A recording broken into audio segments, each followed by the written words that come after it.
Thank you for joining us today on Your Elevated Space, where we talk all about how to transform our spaces to improve our lives in the areas of money, relationships, and overall well-being.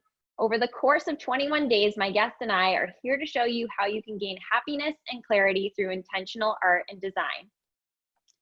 Today, we are here with best-selling author Sally Coulthard, who is the mastermind behind Biophilia, a handbook for bringing the natural world into your life. And she's here to talk all about how to connect our homes to the natural world. Sally, welcome to the show. Thank you very much for having me. I love the word mastermind, by the way. I'll use that next time. That's how I see you. So. Thank you very much.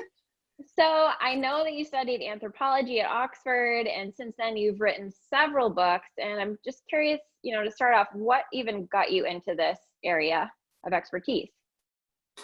So I think probably like a lot of people, it was a kind of journey, and it's one that's kind of taken twists and turns along the way. So I, like you said, did anthropology at uni, and that gave me a really good insight into cultures and societies and how different people around the world kind of organise their lives and their families and their homes and that kind of stuff. And then after I left uni, I'd always been quite practical, so I sort of moved my interest into historical buildings and also outside spaces and things, and it's kind of mutated from there. Anyway, to cut a very long story short, I lived in London for quite a long time. I loved it. But I realised actually it was making me ill, and I was really feeling a kind of lack of connection with nature, and I was born and brought up in the countryside in Yorkshire, and I was really missing that, just the kind of fresh air and the trees and the plants and that kind of thing. And even though I tried really hard to create a kind of green life in London, it didn't really work. And so I ended up back in the countryside, and now we have a farm and it's happy ever after. However, those kind of feelings about nature and about how important nature is to well-being, mine in particular, but I think everybody's, has not really gone away. And so I decided I wanted to kind of put together all the kind of latest research about biophilia and about the idea that people feel better when they're connected to nature in some way, but wanted to do it in a kind of accessible, beautiful way that inspired people, to make changes in their own homes or their workspaces, and not to kind of feel intimidated by the science, if that makes sense. Absolutely. So what do you find, really, what's the key catalyst to get people to kind of make a change? What do you find? Wow, that's a really good question.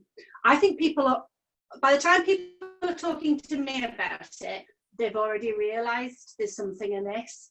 And I don't know about the press in America, but I think for the last kind of 2 years, maybe in the UK, I think there's been a conversation in the media about our relationship with nature, and whether that's protecting our countryside or chemicals in food, or the wider conversation about global politics and the climate change and that kind of thing.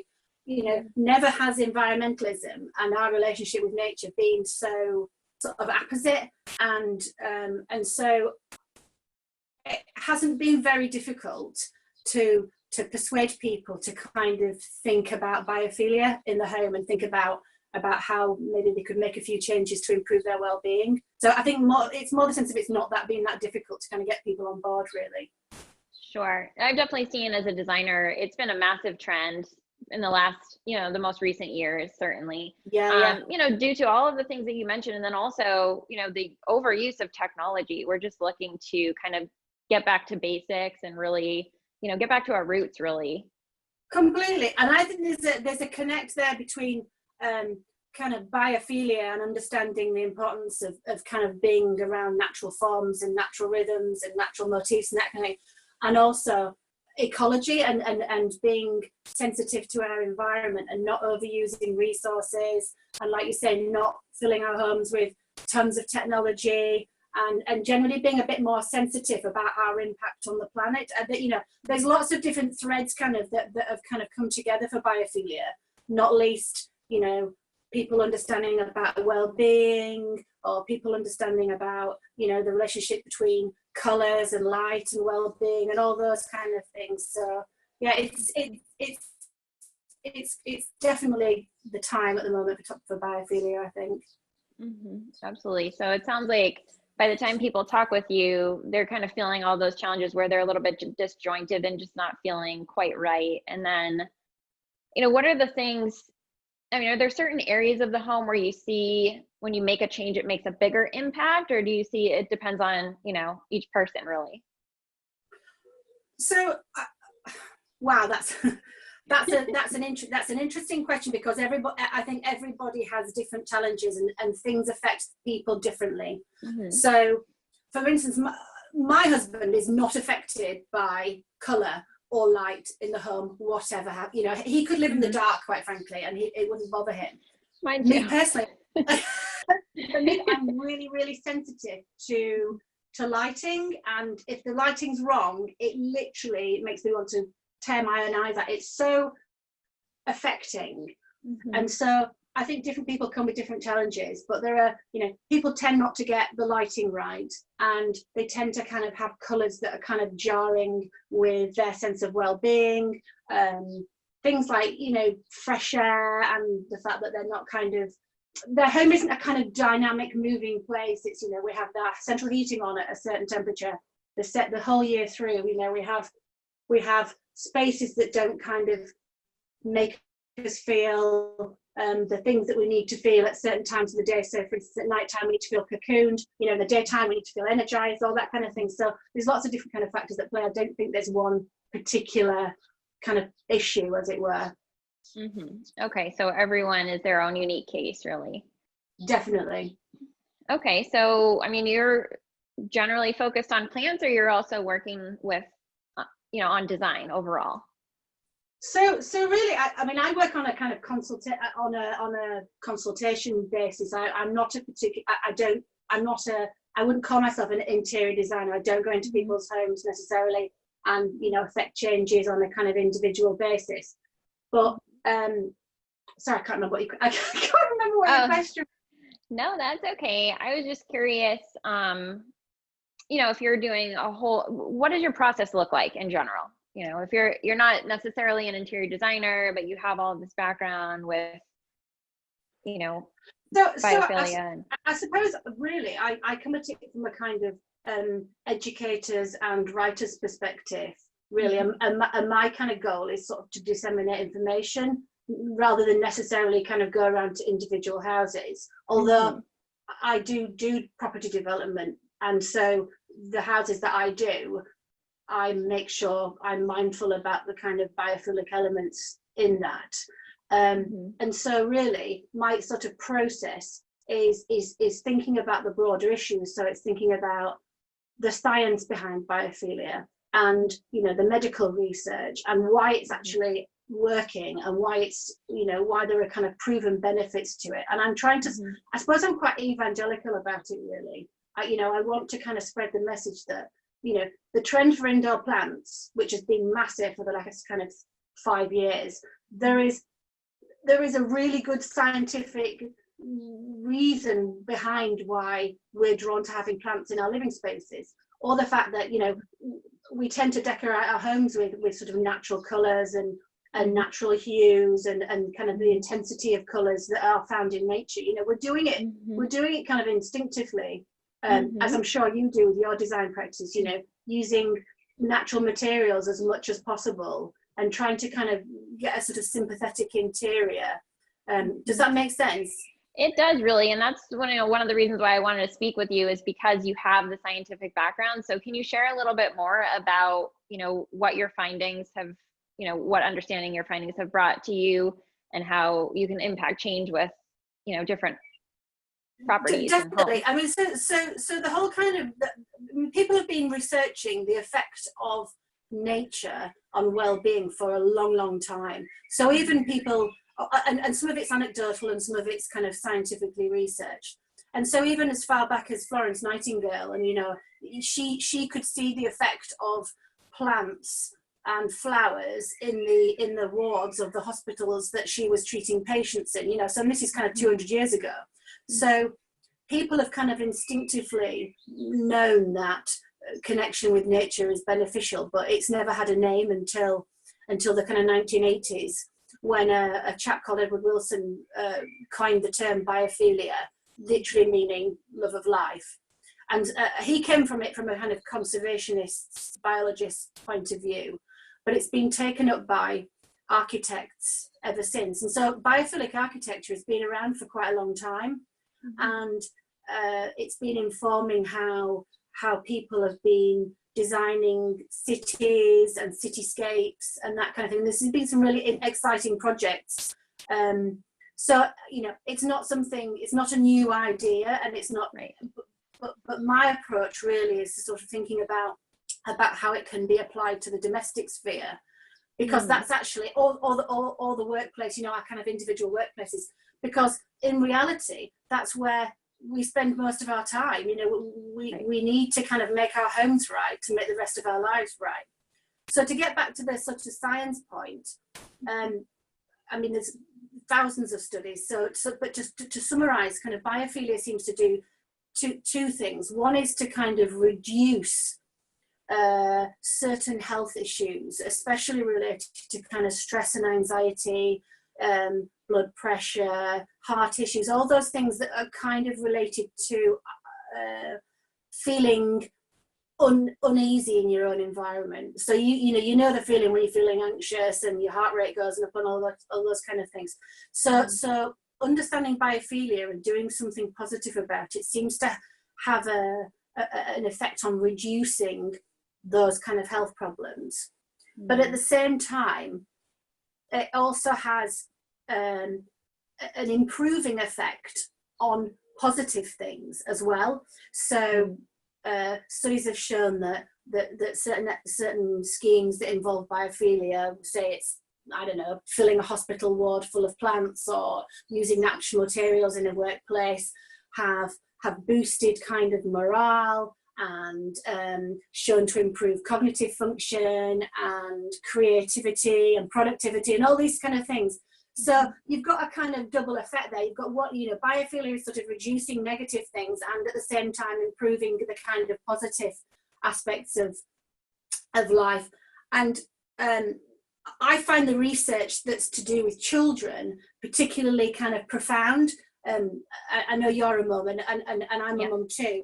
And the studies that have been done on the effect of either including nature in the school environment or allowing children to play in nature have really kind of profound effects. So say for instance in the school environment, you know, things like improving natural light, increasing fresh air, adding plants and natural motifs and allowing children to kind of see natural views have all been shown to do things like improve attention span or mood, which are all really important for learning. Whereas research about, say, letting children mess about in nature and do messy play and climb trees and, you know, build fires and all the kind of stuff that we probably did as kids, has been shown to kind of have a really interesting effect on the nature of children's play. So children, when they're playing outdoors in nature, they play much more vigorously and the play is less gendered as well. So they don't say, well, this is a boy's game and this is a girl's game. It's all much more equal, and they take more risks, physical risks and things, and which is a good thing, because I think, you know, if we're not careful, we're raising a generation of children who are scared to do kind of physical things and have physical challenges, all of which, you know, we took for granted. Well, I said, you know, as a child being brought up in the countryside. So I just find that kind of research, I find it really exciting, because the answers, as you know, to quite profound problems, I think in some way are quite straightforward. No, I love that. We grew up in the woods, essentially.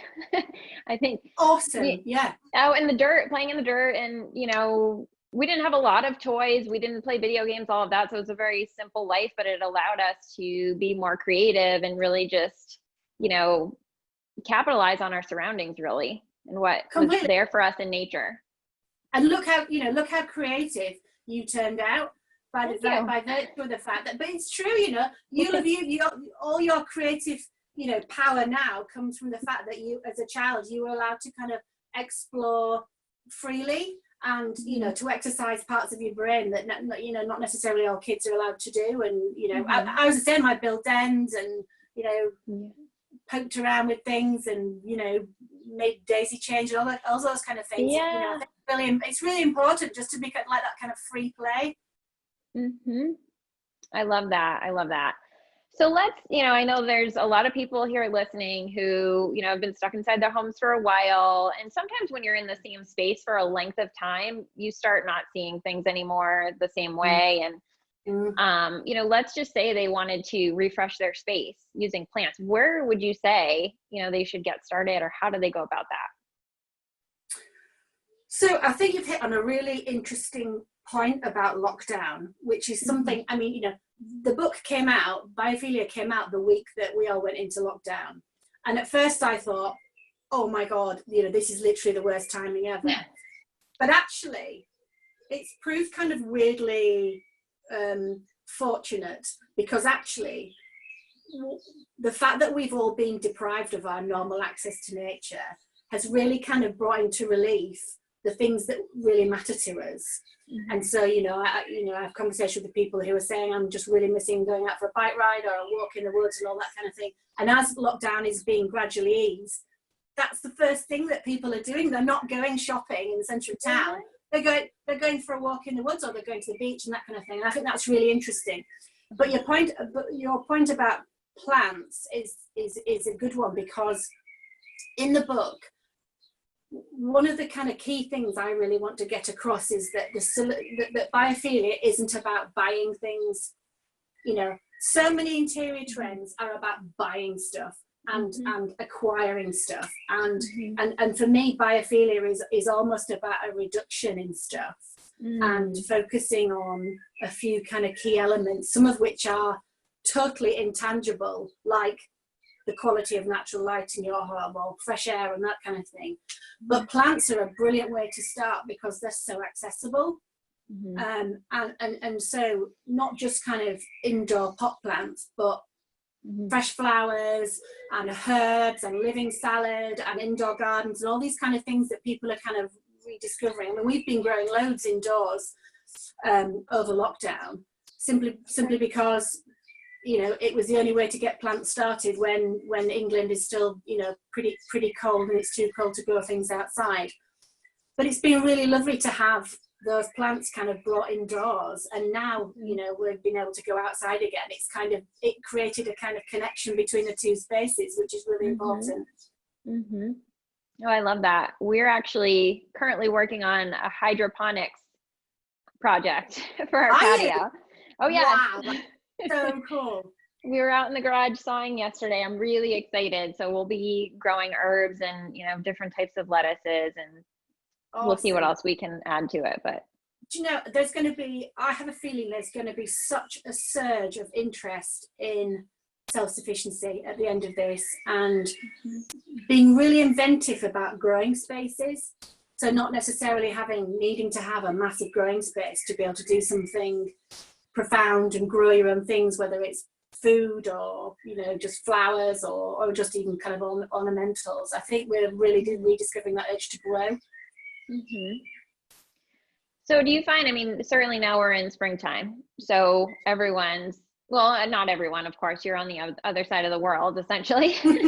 But out here in the US right now, we're, you know, moving into springtime and summertime and what have you. And you know, I definitely find when things get colder, I'm from a colder climate. I wasn't originally born here in Southern California. So do you have any advice, you know, to people specifically when they're working through those cold months during the year, and how they can, you know, still achieve, you know, the same benefits?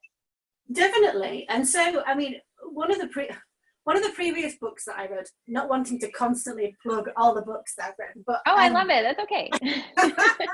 You wrote a lot. was a book about building fires, Okay. because I had a childhood where we lived in a very old Victorian house, and the fires were all open fires, and so a big routine of the evening was kind of going around lighting all the fires, and that was the thing that I did with my dad. And then on camping trips and things and stuff, we used to make campfires and things, and then that disappeared from my life, and I in my 20s, and I realized how much I missed it, and also how important real fires are to. There's something magical about a hearth, and magical about the process of building and lighting and enjoying a real fire, that it cannot be matched by anything else. It's something, it must go back to our ancestral past. We're digging into the anthropology and the archaeology now and things, but open fires and roaring fires, they invite kind of convivial conversation, and they sort of invite us to kind of meditate and enjoy a space in a totally different way than if we were watching a TV. And so, in the winter months, the kind of biophilic elements which you can't get through plants and things, I think can be replaced or augmented by real fires, and creating kind of spots of kind of conviviality in the home. Candlelight is another great way, cozying up with natural materials, linens, wools, cashmeres, all these kind of gorgeous touchy-feely fabrics, and sort of responding to the natural environment, basically. And rather saying, I reject being indoors, I reject winter, you're actually saying, a bit like, the Norwegian idea of hygge and things, is that I embrace it, and I'm going to kind of live with the rhythms that are being imposed on me by nature. I think the more you try and sort of live within those kind of rhythms, I think the happier you kind of be. Does that make sense?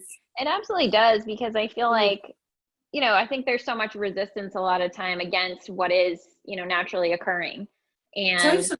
That's just, it's just a domino effect in the rest of our lives, really, when we have that resistance inside of us. So to kind of go with the natural rhythm of life and nature, and, be in the flow, really, it just allows everything to just come about so much easier. Totally. I think that's a great point. People kind of resist. I think there's a really interesting relationship between natural light and health, and the way that we light our homes, and the fact that because we have this sort of rhythm of work that's imposed on us, that means we have to get up at a certain time and go to bed at a certain time, regardless of the time of year. We spend such a lot of our lives in unnatural light, which I think has a really profound effect on how you feel. And so one of the things that we're trying to do just at home is to kind of resist trying to stick to those kind of rigid routines. And it's hard when your kids go to school, and it's hard when you've got meetings and that kind of stuff. But in winter, going to bed earlier, and and then in summer going to bed later, and making more use of the natural. I don't know if it's different where you live in terms of the kind of seasonality of things, but effectively sort of not relying so much on artificial light if possible, and trying to kind of just be a bit more gentle with things. No, I love that. I actually took a course on lighting years ago, and there's just something to kind of sticking with the rhythm of, the natural circadian rhythm, if you will, and, just following that cycle each day. Yeah. It's really interesting when I read a report, I think it was done in America, where they took a group of people who'd been suffering really badly from sleep deprivation, and they got completely out of their sleep cycles. And they basically took them for a week's camping outdoors, and they basically encouraged these people to go to sleep when it got dark, and light up and wake up when it got light, and to allow their bodies to kind of get back into rhythm. And by the end of the week, pretty much all of them had the problem of sleeplessness had gone, and it was like they're kind of, like you talk about circadian rhythms, had been reset by just you know, being more in touch with what's happening in the kind of outside world. Mm-hmm. So essentially, you know, to impact change inside, it could be just as simple as taking window coverings down or making sure that our window coverings aren't blocking the actual window and just maximizing. Definitely, you know, and I'm a big believer in sort of making nighttime spaces feel nighttimey. So, you know, our bedroom is really dark, and we've painted it a really dark blue color because for so long I've kind of painted everything, you know, light colors. And actually to have a kind of dark enclosing space where you go to bed is so nurturing and comforting, and you know, it feels like the kind of right color for a nighttime space, whereas all the kind of daytime spaces, you know, the kitchen and things are really kind of bright colors. Oh well, they're light colors, I should say. And that kind of affects how you relate to a space, I think. Oh, absolutely. I wanted to touch upon, because I've been researching you quite a bit, and you've written over 20, it's all good stuff. I just love you more. The more I read about you, the more I love you. So you've written, you're welcome, of course. You've written 20 books, more than 20, right? Yeah, I have. I can't stop. It's a disease. No, well, it's obviously a natural talent that you have. You write for a magazine, correct? I do. I have a column in a British magazine. Although I think actually it's originally an American magazine called Country Living. Oh yes. Yeah. So I have a column for Country Living about just sort of living in the countryside and the things that happen on the farm here, and it's just kind of idle musings, really. That's fantastic. So do you have animals there that you tend to, and or is it? Yeah, we've got I mean, hey, we're not full-time farmers, you know. I would never pretend that we were. So we run it as a kind of small holding with sheep and horses and chickens and things. But my husband's runs a landscape gardening company, so he's busy, and I try and fit my writing around kind of, you know, kids and other stuff. So yeah, we're trying to do lots of different things at the same time. But we find that, you know, we really love being here because it's such a kind of antidote to all the kind of stresses of work and, you know, work pressures and money and all those kind of things. So I love it, and I wouldn't be anywhere else. Although possibly California, because I'm desperate for some sunshine. Oh my goodness, you're welcome here. Now we're friends, so you can come out and stay with us. We do have an extra bedroom. I would love that. How amazing. So I wanted to talk a little bit about, you did write a book about flowers, right? I'm trying to pinpoint what the name of it was. So this is a new one that's just about to, it's just about to come out at the end of the year. Yeah, so it's called Floriography, and actually some of the this is some of the sort of layouts for the book that I like to kind of just sort of work through and have it's a kind of, I write about lots of different things, and I'm fascinated by history and sort of folklore and country life and that kind of thing. And this is a book about the sort of folklore and magic and medicinal uses of plants over the millennia. But again, I wanted to kind of make it really beautiful. So we've had an amazing illustrator who's done beautiful kind of paper collages of flowers. I mean, it's going to be stunning. So that'll be out later on this year with any luck. So exciting! But it's fascinating to see, to know that, again, it's about people's relationship with their environment and how people for thousands of years have picked plants and known plants for their medicinal properties and their, you know, herbal values and for decoration and celebration and all these kind of things. So I find it, you know, it's all part of the same. I'm completely in love with sort of, you know, humanity and nature and our relationship with it, and I find it just fascinating. Well, I definitely do too. I love this conversation. So I want to know, where can everyone find you? Oh, hiding in my shed. So I'm around. I mean, I'm, you know, my books are published in lots of different languages, and which is really fantastic, so that, you know, you can pick them up in French and German and Dutch and all that kind of stuff. So the best place to kind of, you know, find more about what the stuff that I do is to look at my website, which is sallycoulthard.co.uk. I mean, obviously a quick scan on Amazon brings up quite a lot of the books that I've done. I've written about, you know, gardens and sheds and studio spaces and craft and creativity and all these things that kind of, you know, I'm interested and excited about. And people have found me on Instagram as well. I'm Sal Coulthard at Instagram. So yeah, come and say hello. I'm super sociable on these kind of things. So I really like, it's always lovely to meet other creative people. So it'd be great to people touch. You're such a sweetheart, really. So you've been nice enough to offer a free gift, yes? Yeah, no, definitely. So yes, I've said, have you got it there? I don't think so. I don't think I have it yet. Not today, but we do. Shall I wait? I shall wave a copy and say, woohoo! Oh, how beautiful is that? Go. And all of my designer friends who are watching this.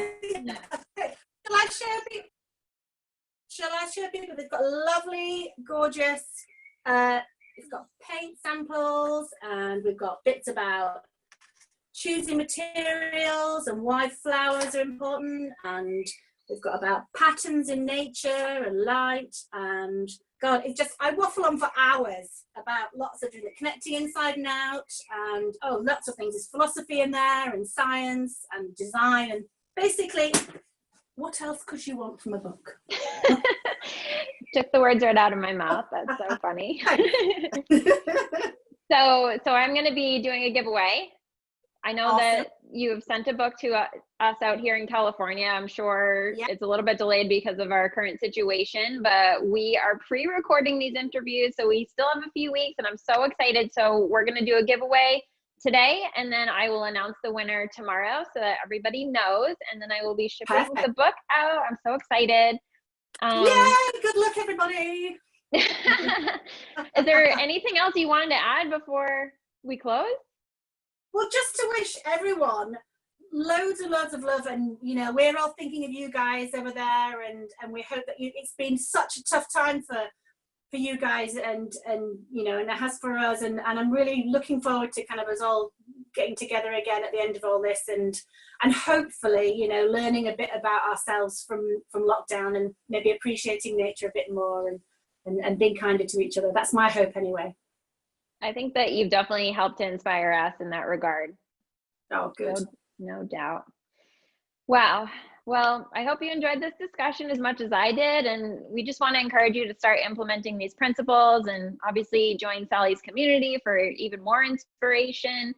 And for now, I'll, you know, invite you to take a moment to jot down the top 2 or 3 takeaways that you got from this discussion. And, you know, the first step that you can take in your own homes, in your own spaces, to really make a difference. So be sure to join me tomorrow for our next expert discussion, and I look forward to seeing you then.